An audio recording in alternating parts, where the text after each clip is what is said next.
আমার কোনো লিমিট নেই, আনলিমিটেড। মাথা দেখবো আমার সুইচ অটোমেটিক করে দেবে। কেবল কা হলো আপনার কথা, মরদ মানুষের কথা আছে, এটা জান। এখন 11টা দিয়ে আসেন, আমার কোনো আপত্তি নেই। আল্লাহু আকবার বলেন। এরকম হওয়া লাগবে। আমার কোনো লিমিট নেই, আনলিমিটেড। মাথা দেখবো আমার সুইচ অটোমেটিক করে দেবে। বক্তা এসে বজলুর রশিদ আমার উপর খেপা, এতে বিভিন্ন স্যাঁপরা বজলুরের করে, আপনার মিডিয়াগুলো বলতে পারবে। আয়সা আমাকে স্যাঁপা ধরে, এই স্যাংরা তোমার কাম তেজ তুর্তি ছেড়ে দেওয়া লাগবে। আমি আপনার মাথা দেখলে আমি ছেড়ে দিই, আমি সেই বেটি।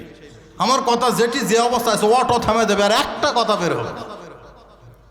অধিকাংশ বক্তারাই আমার বলেছে এটাই সেই জিনিসই, মাথা দেখলেই আর থাকবে না।